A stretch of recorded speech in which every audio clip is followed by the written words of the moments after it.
Olá, bom dia para você que acompanha mais esse Secov Debate. Hoje nós temos como convidado aqui o Gabriel Kanner, que é empresário, mas candidato também a deputado pelo PRB.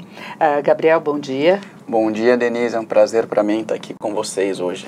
E pelo Secov nós temos o Basílio Jafé, que é vice-presidente de Relações Institucionais. Basílio, também bom dia. Bom dia, Denise. Muito bom estarmos aqui mais uma vez.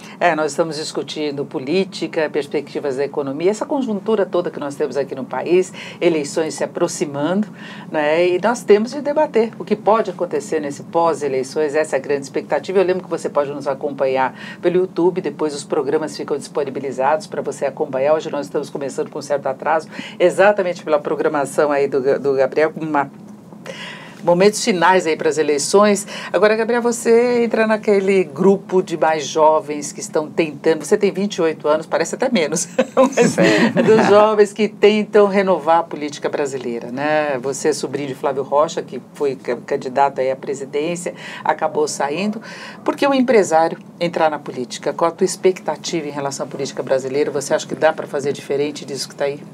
Denise, o setor produtivo é quem carrega o Brasil nas costas. O governo não gera empregos. Quem gera empregos é o setor produtivo. Então, eu acredito que existe uma nova geração de empresários que está se interessando cada vez mais por política. Se o setor produtivo não se organizar para influenciar a pauta política, a gente vai ter muita dificuldade de conseguir desenvolver o nosso país. Eu tenho tido muito contato com parlamentares e os nossos parlamentares têm muita dificuldade de entender como funciona o mundo real, né, Basílio? Como se faz para gerar empregos, como se paga tributos, né? Eles não sentem na veia o impacto que uma carga tributária tão alta tem no desenvolvimento econômico do país. Então, a gente precisa de pessoas que entendam como funciona o setor produtivo participando do debate. Só assim a gente vai conseguir retomar a nossa economia, gerar empregos e gerar mais oportunidade para os brasileiros. Agora, isso depende muito do que nós tivemos aí de definição em relação à presidência da República. E nós estamos num momento aí de muitas incertezas, de estabilidade política, de polarização. Qual você acha que pode ser a participação do parlamentar nesse processo? Né? Com mudanças que se possa ter ou não na gestão mais ampla da política brasileira? Qualquer que seja o presidente eleito, ele vai ter que ter apoio do Congresso para passar as reformas necessárias para o nosso país. Então, sem dúvida, o Congresso, a partir do ano que vem, a próxima legislatura, vai ter um papel importantíssimo. É por isso que as pessoas que estão nos assistindo têm que escolher com muita cautela os deputados estaduais, deputados federais que vão votar, porque são por essas pessoas que vão passar todas as pautas que vão ser determinantes para o futuro do nosso país. Agora, você tem uma experiência grande em Paraisópolis, aqui em São Paulo, uma região carente, você trabalha muito tempo lá, e aqui do Secov, claro que tem uma preocupação toda com relação à moradia, e essa é uma das carências que se tem também na região. Como é que você vê a possibilidade de uma saída, de se diminuir essa desigualdade social que nós temos no país, no momento em que há necessidade também de se fazer ajustes sérios na economia, contas públicas? Denise, como você comentou, eu trabalho há mais de 10 anos em Paraisópolis. Quando eu tinha 18 anos, eu comecei a dar aulas de inglês voluntariamente lá na comunidade, e isso acabou criando uma relação minha com a comunidade de Paraisópolis. Eu sempre gostei muito de trabalho social. E eu acho curioso que muita gente acha que são posições antagônicas, você defender o desenvolvimento econômico, defender o empreendedorismo e ao mesmo tempo defender trabalho social. Eu acredito que a única forma da gente realmente conseguir desenvolver as nossas pessoas em comunidades no país é gerando oportunidade, gerando emprego. Hoje 13 milhões de pessoas vivem em favelas no Brasil. Isso aí é uma reportagem recente dizendo que 62% dessas pessoas querem empreender dentro da própria comunidade, né? Investindo na economia local. Então a gente precisa incentivar essas pessoas. Se a gente quer que as pessoas saiam da pobreza, a gente precisa criar um ambiente de negócios melhor para que as pessoas possam empreender. Hoje, infelizmente, é muito difícil de você empreender no Brasil, é muito complicado. Quem quer ter o seu negócio no Brasil enfrenta muita dificuldade, enfrenta muitas barreiras, e isso tem que ser quebrado. Se a gente quer realmente tirar as pessoas da pobreza, a gente precisa criar condições para que essas pessoas possam trabalhar, possam empreender e assim ascenderem nas suas vidas. Agora, o caminho seria empreendedorismo, porque tem uma questão relacionada também ao mercado de trabalho. A gente tem um desemprego muito alto hoje, né? Então as pessoas têm muita preocupação antes em garantir uma renda. Até o empreendedorismo que a gente vê maior, o interesse aqui no Brasil hoje, tem muita relação com essa crise. As pessoas saíram do mercado de trabalho e aí não vê outra alternativa, começam a trabalhar por conta própria. É uma equação meio complicada, não é? Exatamente. A gente está com 14 milhões de desempregados no Brasil e qualquer um que já tentou ter uma empresa, qualquer um que tem uma empresa, vê a dificuldade que é para você gerar um emprego no Brasil. Então isso tem que ser revisto. Se a gente quer acabar com esse déficit de 14 milhões de vagas de empregos, a gente precisa facilitar as condições para que cada vez mais pessoas possam empreender. E quando a gente fala de empreendedorismo, não estamos falando de empresas milionárias. É a pessoa que quer abrir a sua venda de cachorro-quente, quer ter a sua barraca, quer ter uma loja de roupa. Essas pessoas têm que ser incentivadas. O que move a economia no país são pequenos empreendedores. Então, se a gente não conseguir realmente melhorar e dar condições para essas pessoas trabalharem, a gente não vai conseguir avançar. Então, acredito muito nessa pauta e acredito que essa é a melhor forma da gente ter esse desenvolvimento social no nosso país. Gabriel, você está tocando agora num ponto bastante importante, muito sensível. Talvez nós, empresários, nós que militamos no nosso meio de livre iniciativa, iniciativa privada, tenhamos parte da culpa, porque durante mais de uma década nós ficamos nas nossas empresas, não nos preocupamos com o ambiente político e deixamos a política para os políticos. E hoje estamos pagando o preço disso.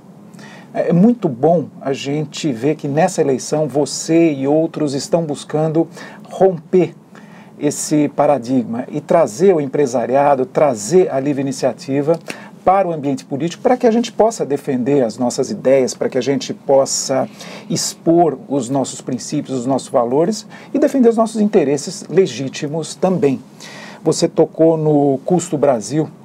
Custo Brasil, existe o custo tributário, mas também existe aquele custo logístico, o custo da burocracia, o fato de o governo hoje não ser um parceiro. A gente verifica nos países que dão certo que o governo é parceiro, o governo empreende, estimula, faz com que as pessoas se interessem em progredir. Aqui não. Aqui são barreiras, barreiras e mais barreiras.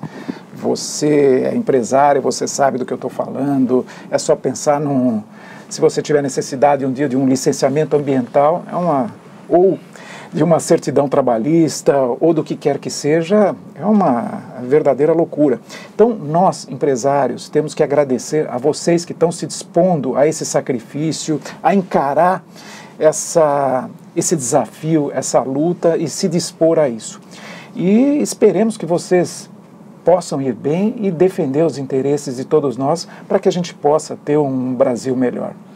Sem dúvida, Basílio. Eu estou entrando com muito foco, muita determinação e muita vontade de fazer a diferença pelo meu país. Acredito que a minha geração tem a responsabilidade de reconduzir o nosso país à prosperidade. A gente não pode mais aceitar essa classe política que tomou conta do país, não entende, como eu citei aqui antes, de como se faz negócios, como se desenvolve a economia, e realmente acabou com o nosso país nos últimos anos. Então, eu estou entrando muito focado em fazer a diferença. Eu acredito que eu posso contribuir muito para o Brasil e vou entrar com muita vontade de fazer essa diferença. Você citou que o governo aqui no Brasil não contribui. Não é parceiro. Realmente, eu costumo dizer que o governo não precisava nem ajudar, mas se parasse de atrapalhar, já estava ótimo. Mas, especificamente aqui no setor de vocês, a gente tem que retomar os investimentos em infraestrutura. Ano passado se investiu 110 bilhões de reais em infraestrutura, o menor valor desde 2008. Então, o governo tem que voltar a investir em infraestrutura. Infelizmente, a burocracia citada por você atrapalha. O governo não consegue equilibrar suas contas para retomar esses investimentos. Então, grande parte das vagas que a gente poderia gerar de empregos também estão no setor de infraestrutura, de construção. Então, sem dúvida, isso tem que ser abordado dentro do Congresso. Perfeito, é muito bom ouvir isso. E no mercado imobiliário, na construção civil imobiliária propriamente dito, hoje a gente tem um desafio enorme. o problema dos distratos, a regulamentação dos distratos. Essa liberdade de o comprador manter a compra ou dizer não brinco mais, quero meu dinheiro de volta com correção, com juros, não sei o que lá, fez com que nós não tenhamos mais vendas. Nós forneçamos opções de compra para os nossos clientes. E isso está causando problemas de fluxo de caixa enormes para as nossas empresas, uma insegurança jurídica muito grande. Esse é um desafio que tem que ser vencido logo, e esperemos que a bancada de vocês, ou a nossa bancada, vamos chamar assim, dos empresários desse país, possam contribuir para uma solução adequada. Lembrando que, mesmo durante a famosa crise da bolha, em 2008, Estados Unidos, Espanha, esses países todos mantiveram os contratos, ou seja, a segurança jurídica de uma transação, de uma negociação, foi mantida. Resolveram de outras maneiras os problemas daquelas pessoas muito afetadas por compras que não conseguiam honrar. Mas aqui não. Aqui inventamos uma jabuticaba, você compra, mas não compra, e estamos nós arcando com isso. Então, essa bola vai ser passada para vocês. Vocês vão herdar a partir de 1º de fevereiro. 1º de fevereiro, sem dúvida, Basílio. Hoje em dia a pessoa, quer dizer, ninguém é obrigado a comprar um apartamento, mas a partir do momento que compra, que assina o contrato, esse contrato tem que ser cumprido. Muito bem. Se cria uma jurisprudência aqui no Brasil, o cara compra um apartamento por R$100 mil, se ele passa a valer 80, o cara quer receber ainda tudo que ele pagou com correção. Então, isso acabou com o setor. Infelizmente, muitas empresas construtoras quebraram nos últimos anos por conta disso. Então, isso tem que ser revisto. Não tem dúvida. E quem não quebrou, diminuiu sua atuação. Então, você falou de fornecimento, geração de novos empregos. Nós estamos gerando muito menos empregos do que gostaríamos, porque aquela incorporadora queria lançar 10 empreendimentos, vai lançar só 3.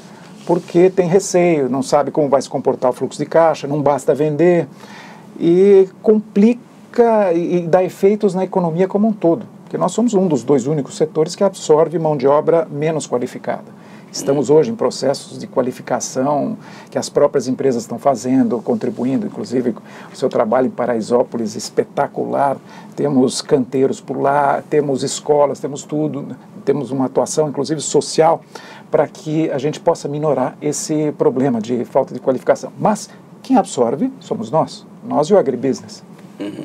Agora, Gabriel, quais seriam as suas propostas principais no sentido de estimular o empreendedorismo, facilitar a vida do empreendedor? Denise, acho que é imprescindível que nós façamos uma reforma tributária no país. A gente precisa simplificar o nosso sistema tributário e reduzir a nossa carga tributária. A sociedade brasileira não aguenta mais pagar tanto imposto e a gente precisa realmente de uma redução para fomentar, como eu disse, o empreendedorismo no Brasil. A gente precisa estimular que novas pessoas queiram ter os seus negócios, queiram gerar emprego e gerar riqueza no Brasil. Então, eu vou defender muito fortemente a pauta da reforma tributária. A reforma da Previdência também é imprescindível, ela tem que ser feita. Se não for feita, nós não vamos aguentar, a conta não fecha. Então, ela tem que ser colocada em pauta, sim. E eu tenho defendido muito a pauta da economia criativa em comunidades. Como eu disse aqui, criar um ambiente melhor para que as pessoas possam empreender. Agora você tem assim, a necessidade de um ajuste fiscal e ao mesmo tempo uma revisão da carga tributária. Sua carga tributária representa a receita para o governo. Então, como que seria a conciliação desse processo? Que tipo de reforma tributária você defende? Eu defendo uma simplificação com uma redução da carga tributária. Como você disse, isso é receita para o governo. Então, realmente, a gente precisa cortar gastos do governo. Eu acredito em privatizações de empresas estatais. Acredito que o governo não tem que estar preocupado com empresa de entrega de encomenda ou empresa de óleo e gás e diversas outras estatais. Se nós privatizássemos essas empresas, teríamos algo em torno de 2 trilhões de reais em receita para fazer investimentos. Então, isso sem dúvida ajudaria a equilibrar as nossas contas. Agora, Gabriel, do ponto de vista ideológico, qual que é a sua posição? Liberal? Como é que você se classifica? Eu sou liberal, Denise. Acredito que os países mais desenvolvidos do mundo são países que deram autonomia às pessoas, deram oportunidade das pessoas trabalharem sem muita burocracia, sem atrapalhar, e realmente esses países conseguiram criar condições melhores para a sociedade. Então, eu acredito no livre mercado, acredito na livre iniciativa e acredito que essa é a melhor forma da gente conseguir avançar. Porque você falou a questão de privatização, aí entraria Correios e entraria a Petrobras, que é, assim, tida como um grande símbolo da estatal, embora seja uma empresa de capital aberto, né, com ações negociadas no exterior, mas há toda uma polêmica e um envolvimento ideológico muito maior quando se trata da Petrobras. Você acha que, inclusive, ela deveria entrar numa lista de privatização? Acredito que sim. Pagamos uma das gasolinas mais caras do mundo, então não vejo sentido no governo gastar tempo e recurso gerindo uma empresa desse porte. Acredito que o governo tem que focar em educação, em saúde, segurança pública, saneamento básico e só. O resto, deixa que não existe um caso de um serviço público que seja melhor do que uma empresa privada que faça o mesmo serviço. Então, acredito que em todos os casos, a iniciativa privada é sempre mais eficiente no que ela faz. Então, só ver o caso do que aconteceu com a telefonia no Brasil. Sempre que você abre o mercado, você oferece mais opções para o consumidor a um preço menor. Então, acredito que esse é o melhor caminho para nós seguirmos. Agora, em relação à área social, você convive no seu trabalho lá em Paraisópolis com essas carências todas que nós temos. Por aí, qual deveria ser a estratégia do governo? Ainda uma participação direta, mais alocação de recursos? O próximo governo vai ter um problema relacionado, inclusive, a teto de gastos. Ele tem a obrigatoriedade de designar recursos para essas áreas, mas a tendência é de enxugar o máximo possível se houvesse compromisso com o teto de gastos. Sim, eu acredito no investimento social, eu acredito que o Bolsa Família é necessário no Brasil. A gente precisa de uma rede de proteção social para casos de extrema pobreza, mas ao mesmo tempo temos que criar condições para que essas pessoas possam sair desse programa.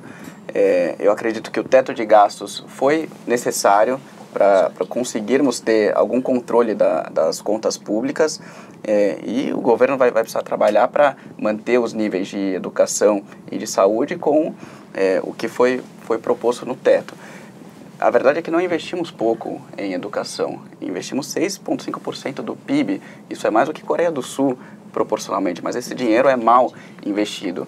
Hoje investimos 1/5 do orçamento em educação básica e 4/5 em ensino médio e superior. Então, acredito que isso tem que ser revisto. A gente precisa investir na educação básica para garantir que crianças saiam da escola sabendo ler e escrever, sabendo o básico. Nem isso a gente está conseguindo garantir.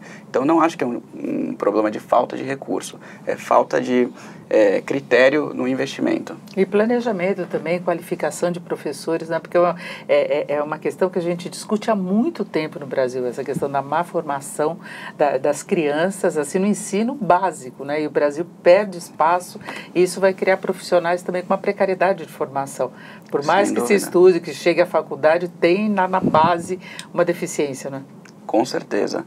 E existe toda uma onda de pedagogos que defendem, por exemplo, que você não pode usar a caneta vermelha para corrigir uma prova, porque você vai estar agredindo o aluno. O professor não pode mais ser chamado de professor, agora ele é um mediador do conhecimento. Então, quer dizer, a gente está formando uma geração que não sabe escutar não sabe o que é certo e errado. Perfeito. Então, a gente precisa resgatar a autoridade do professor na sala de aula. Eu sou mais novo do que vocês, só que tenho certeza que na época de vocês, quando o professor entrava na sala de aula, os alunos ficavam em pé, né? Respeitavam o professor. Respeito, né? Isso se perdeu completamente. Você vê Tocava-se o hino nacional. Exatamente. Começou com a questão de tia, né, daquela proximidade, não pode falar mais alto, não pode dar bronca, e você perde a disciplina, inclusive para ensinar e cobrar depois o resultado, né? Se você dá uma nota baixa, nós tivemos problema, inclusive, de não poder repetir a criança. Tudo bem que você precisa dar um apoio quando há alguma deficiência, mas eu acho que esse é um problema seríssimo. Você tem que ter alguma punição no caso de a criança não ir bem. Ela tirar nota baixa, ela repete. Lógico. Né? Era uma coisa que as pessoas tinham medo. Agora ninguém... tudo bem, né? Repetiu. Né? E isso tem. Agora tem um problema também de formação dos professores, né? Sim, com certeza. Não estamos conseguindo formar bons professores. E isso é muito preocupante também. Precisamos de uma nova geração de professores e para resgatar esses valores dentro da sala de aula. E talvez professores menos preocupados com ideologia e mais com o ensino, não? Exatamente. Mas queria voltar um pouquinho, Gabriel, para temas econômicos. Você falou muito bem da redução do Estado, de privatizações, isso é mais ou menos como nós pensamos aqui no Secov e nos meios empresariais de uma maneira geral. Mas fica muito claro que o Estado pode e deve ser muito menor, deve ser mais eficiente. Nós convivemos com as ineficiências do Estado no nosso dia a dia. Isso nos penaliza, isso é custo do Brasil, é tudo que você comentou, enfim. Mas queria abordar dois aspectos específicos. Primeiro deles, o BNDES, durante algum tempo, andou apoiando e financiando grandes grupos empresariais com quantias expressivas, e, de uma certa maneira, comprometendo o seu capital com isso. E como você pensa que deveria ser as políticas do BNDES, quais deveriam ser as prioridades? E a segunda pergunta, já engatando, Gabriel, que essa é um pouquinho mais difícil de você responder. Nós temos o Fundo de Garantia com uma série de destinações, mas basicamente ele destina-se a promover a habitação no Brasil. E você está aqui no Sindicato da Habitação. Claro que o Fundo de Garantia por Tempo de Serviço é um fundo privado, ele tem financiado outras coisas, porém, na sua opinião, devemos manter o financiamento puro para a habitação? O Fundo de Garantia deve também se dedicar a prover outras áreas da economia? Como você pensa a respeito? Bom, em relação ao BNDES, obviamente, houve uma distorção enorme nos últimos anos do papel do BNDES. Foram elencados alguns campeões nacionais que receberam injeções bilionárias de recursos. Então, isso é absolutamente contra o que eu acredito que deveria ser o livre mercado, né? Deveríamos, sim, incentivar as empresas, mas não dessa forma, escolhendo os amigos do rei. Uhum. Faço até até é bom que eu cite aqui, a empresa da minha família, Riachuelo, recebeu aporte do BNDES, agora foi tudo pago no período de 2 anos com as correções necessárias e geramos 150 mil empregos durante esse período. Então, em um caso desses, é benéfico para a economia. Agora, em casos como da JBS, da Odebrecht, realmente foram completas distorções do papel do BNDES. Em relação ao fundo de garantia, acredito que o trabalhador brasileiro deveria ter o direito de receber o seu dinheiro. Isso é um dos direitos pilares, trabalhistas, onde o governo diz que ele entende melhor como gerir o dinheiro do empregado, então toma esse dinheiro do FGTS para fazer esse tipo de investimento. Acredito que não deveria existir esse fundo de garantia e esse dinheiro seria melhor no bolso do trabalhador, se ele pudesse receber esse recurso. Em relação ao investimento, acredito que é bom que seja feito na habitação. Talvez seria importante fazer em outras áreas também. Eu teria que avaliar mais a fundo. Ok. Agora, Gabriel, você como empresário, você vê condição de a economia brasileira entrar numa fase melhor, mesmo com essa instabilidade política que nós temos e instabilidade que se desenha, inclusive se nós levarmos agora quem está liderando as pesquisas para a eleição presidencial. Nós temos uma posição aí oposta, né, pelo menos o que está sendo desenhado, então seria a esquerda com direita e numa situação de bastante confronto. No momento em que a economia precisa de ajustes rápidos, né, de correção de rota. Então, você acha que é possível a economia voltar a trabalhar com maior fluidez, sem essa trava aí, problemas relacionados à confiança?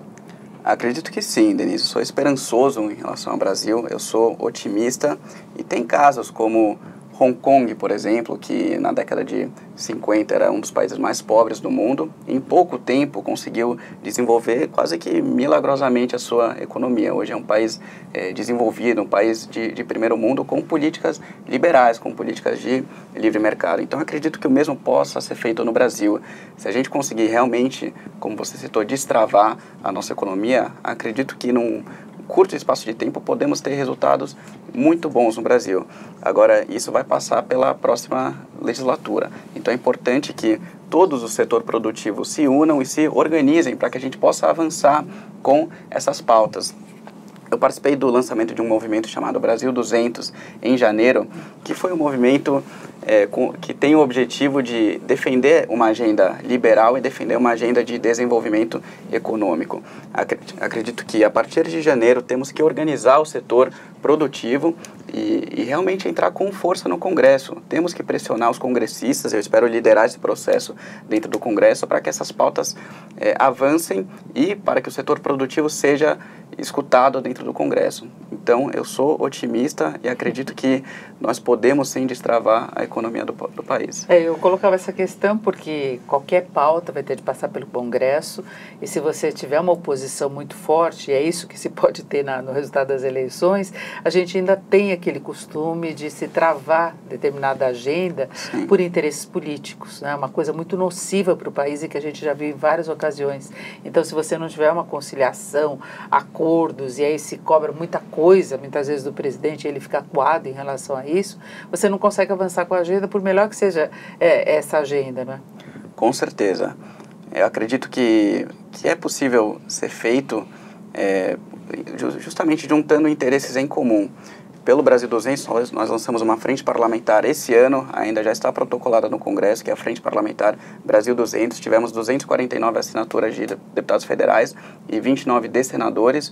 Então, isso vai ser uma boa plataforma para a gente conseguir organizar essas ideias debaixo do mesmo guarda-chuva e tentar avançar. A gente sabe que não vai ser fácil, vamos brigar muito lá dentro, mas sem dúvida a gente vai lutar para que aconteça. A sociedade agindo direto para pressionar os parlamentares a votarem a pauta prioritária do país, é isso? Exatamente, exatamente. Porque aí você pode inclusive, se contrapor aquele corporativismo que a gente vê que emperra, por exemplo, a reforma da Previdência e outras medidas, inclusive na área de privatização, né? Porque a gente vê uma ação muito forte daqueles que defendem a manutenção do status, do domínio do governo e tudo mais. Exatamente, a gente tem que mudar essa mentalidade. O governo tem que parar de governar sofrendo pressões de corporações e tem que governar pensando no que é melhor para a população. Infelizmente, essa lógica ficou invertida nos últimos anos. As corporações são organizadas, fazem muito barulho e o governo acaba tomando decisões baseado nessas pressões e não no que é melhor para o interesse da população. Agora, a maior parte das pesquisas apontam uma probabilidade aí de renovação muito pequena. Você confia que ela possa surpreender no final das contas? Não. Esse é o problema. Denise, infelizmente a renovação vai ser baixa esse ano. O sistema político foi montado para quem já tem mandato.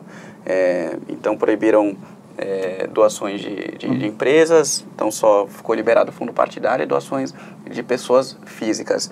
Eu estou, de certa forma, conseguindo romper essa barreira, porque, graças a Deus, tenho uma base estruturada, não preciso de recurso público para minha campanha, não estou usando R$1 de recurso público, 100% da minha campanha está sendo financiada com recursos próprios, então eu sou um caso raro de quem está conseguindo furar esse bloqueio, mas realmente a maior parte dos candidatos que vão se eleger, infelizmente, já fazem parte do sistema, então acredito que a gente vai ter que trabalhar com quem já está lá, mas mesmo assim eu sou esperançoso, acredito que mesmo quem já tem mandato está aberto a escutar novas propostas, porque eu tenho conversado muito com parlamentares antigos e é óbvio que não dá para categorizar todo mundo no mesmo barco, existem pessoas muito boas lá dentro, mas acredito que se a gente se organizar, se o setor produtivo e a sociedade se organizar, a gente pode ir direcionando o debate para onde a gente quer que ele esteja. Então, porque a gente viu que houve toda uma montagem de um esquema para preservar quem já está lá. Inclusive a distribuição de verba partidária, do fundo partidário, é exatamente isso. Nós já tivemos outros candidatos que participaram aqui do nosso debate reclamando exatamente disso, que é difícil você furar o cerco. Você estabelecer uma posição, inclusive para mulheres, que você tem cotas, e em alguns casos são apenas para poder repassar recursos. Então houve toda uma estratégia para preservar, e uma coisa que chama muita atenção aqui no Brasil são os filhos, os netos, os sobrinhos, e segue, uma dinastias políticas. Exatamente. Uma das propostas que eu estou defendendo, inclusive, é a redução do número de parlamentares, de deputados federais, de 513 para 313 e limitação do número de mandatos. Existe limitação para o executivo e, por que não, para o legislativo? Deputados aí no 6º, 7º, 8º mandato, eu acredito que tem que ter uma limitação de 2 mandatos também para o legislativo, exatamente para coibir, impedir que essas dinastias se prolonguem por tanto tempo. E a gente vê que muitas vezes ficam muito tempo, a produtividade é baixíssima, ou tem a participação naqueles esquemas de sempre da política viciada brasileira, né? Você estabelece lá o teu nicho, teu núcleo político e não permite que as coisas avancem. Mas, Denise, com certeza. Eu queria fazer mais uma pergunta para o Gabriel. Gabriel, esperemos que você tenha muito sucesso e você consiga efetivamente romper essa barreira e esteja lá em fevereiro defendendo nossos interesses e essas suas ideias que nos parecem muito interessantes. Mas um assunto que andou na pauta essa semana, foi muito discutido essa semana, foi a possibilidade ou a viabilidade de se fazer uma nova Constituição. O que você pensa a respeito desse tema? A nossa Constituição atual atende, dá para com suas centenas de remendos a gente ir tocando, tem que fazer alguma coisa nova, como é que fica? Não, eu acho que não atende. Eu acho que a gente precisa, se não for agora, no futuro próximo, começar a discutir uma nova Constituição. E a melhor definição que eu escutei sobre esse tema foi de um americano. Ele me disse o seguinte, ele estava visitando aqui um amigo da família, esteve aqui semana passada, e falou: Gabriel, a principal diferença da Constituição dos Estados Unidos e a do Brasil é que nos Estados Unidos a Constituição foi feita para proteger as pessoas do governo.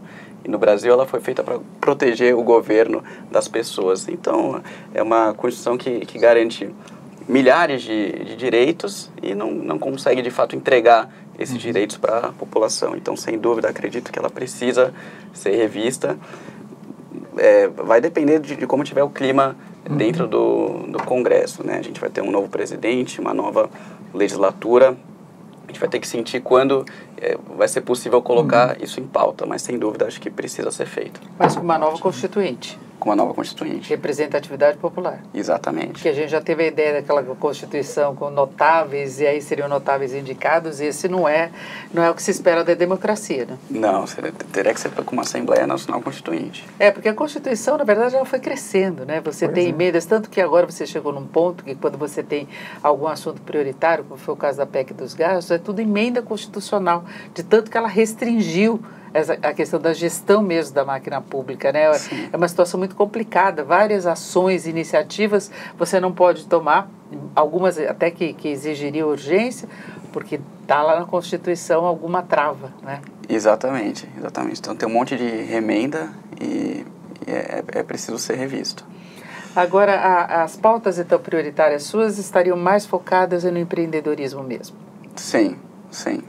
No empreendedorismo, desenvolvimento econômico, melhora do ambiente de negócios, privatizações. Mas com essa modernização, flexibilização da atuação do Congresso? A redução do tamanho? Exatamente. A gente tem que...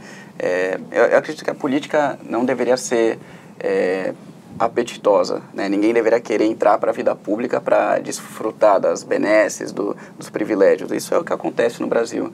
Em países como a Noruega, o parlamentar mora num apartamento de 50 metros quadrados, vai para o parlamento de transporte público e deveria ser assim. Qualquer um que entra para a vida pública deveria entrar só com a missão de melhorar a vida do povo. Essa é a única razão que eu estou entrando para a política, para melhorar a vida do povo brasileiro. Infelizmente, grande parte dos políticos que entraram para a vida pública nos últimos anos entraram pensando em se beneficiar. Então é por isso que a gente precisa de novas pessoas com uma nova mentalidade na política. Inclusive com redução de privilégios, de acessórios dos salários, tudo isso passando por mudanças. Sem dúvida. É um absurdo o tanto de privilégios que tem os parlamentares no Brasil. Auxílio moradia, auxílio paletó, verba para contratação. Isso tudo tem que ser revisto. Como eu falei anteriormente, a sociedade brasileira não aguenta mais pagar por todos esses privilégios. Porque você já vê o parlamentar com um salário, uma remuneração muito superior muitas vezes superior à média da renda do brasileiro, e fora o salário ainda tem todos esses penduricários e privilégios e passagens e moradia e tudo mais, né? O salário de um deputado federal hoje é de R$33 mil, e agora antes do início antes do encerramento das atividades do Congresso, estavam tentando aumentar para R$38 mil. Então isso é um absurdo. É um absurdo enquanto a gente não consegue garantir educação para as crianças, enquanto pessoas estão morrendo nas filas dos hospitais. Então, realmente me impressiona a falta de sensibilidade dos nossos congressistas. Sem dúvida, eu vou combater isso dentro do Congresso. Tomara que tenha espaço, né, Basílio? Não tem dúvida. Gabriel, um outro tema. Você citou muito bem a democracia americana, a Constituição americana, que permanece a mesma depois de 230 anos. Basicamente, isso acontece porque todo o sistema está apoiado em pesos e contrapesos que equilibram a política e ninguém tem poder demasiado. No Brasil, de uma certa maneira, tenta-se fazer isso. Nós temos o Executivo, o Legislativo e o Judiciário. Mas existe um outro poder que hoje talvez tenha um poder bastante grande e que não tenha muita restrição, que não tenha muitas travas ao seu funcionamento, que é o Ministério Público. O que você pensa a respeito? Está correta essa liberdade funcional absoluta de um promotor público, de um procurador público, de fazer o que bem entender, de processar o que bem entender? Deve existir travas, amarras? Como é que seria o mundo ideal para você buscar conseguir isso no Congresso ano que vem? Olha, Basílio, eu não sei qual seria o modelo ideal, mas acredito que o Ministério Público está fazendo muito além do que deveria ser o papel dele. Ele tem que ser um advogado da população, mas você vê aí exemplos dele tentando ampliar o leque de influência, e em alguns casos com um efeito muito danoso. Eu vou dar um exemplo aqui da Riachuelo. Novamente, temos um programa no interior do Rio Grande do Norte chamado Pro Sertão, onde empregamos diretamente 5 mil pessoas. São cidades onde não havia absolutamente nenhuma atividade econômica, e a gente conseguiu transformar a realidade dessas cidades em pouco tempo. Em 4 anos, você pega cidades que eram completamente devastadas pela seca nordestina, e hoje você vê motos circulando, você vê as pessoas comprando TVs para suas casas, sofás. A gente realmente transformou a realidade daquela região, através do emprego, não através do assistencialismo. E veio o Ministério Público do Trabalho do Rio Grande do Norte e nos aplicou uma multa de R$38 milhões, por causa da terceirização, porque as pessoas não estavam contratadas diretamente pela empresa. Agora, a postura da empresa foi: se realmente essa multa for à frente, vamos sair dessa região e ir para outro estado. E, obviamente, isso gerou um desespero nas costureiras. Elas foram para frente do Ministério Público do Trabalho em Natal e protestaram contra o Ministério Público a favor da empresa. Então, é só um exemplo de como essa mentalidade muitas vezes prejudica quem ela está tentando ajudar ou dizendo que quer ajudar. Então, eu acredito que o Ministério Público tem que ser controlado. Não podemos permitir todo esse poder, porque está gerando uma distorção na sociedade. Perfeito. E nós vamos encerrando por aqui o nosso Secov Debate, que teve hoje como convidado o Gabriel Kanner, que é deputado, candidato, né, a deputado federal pelo PRB. Gabriel, muito obrigada pela sua participação. Muito obrigado, Denise, muito obrigado, Basílio, obrigado a todo mundo que está assistindo. Foi um prazer aqui conversar com vocês, conversar um pouco sobre o futuro do nosso país, e reitero aqui que a gente tem que ser esperançoso com o nosso país. Precisamos de novas pessoas entrando para a política, para fazer política de forma diferente, com seriedade, com ética, com transparência, pensando no povo brasileiro, pensando na população e não em interesse próprio. Então podem contar comigo para encabeçar essa luta dentro do Congresso. Muito obrigado. Muito bom, Gabriel. Obrigada também, Basílio Jafé, que esteve aqui com a gente. Você pode conferir na íntegra a nossa conversa, fica disponibilizada aí no canal do Secov. Até a próxima. Terminamos por aqui esse Secov Debate.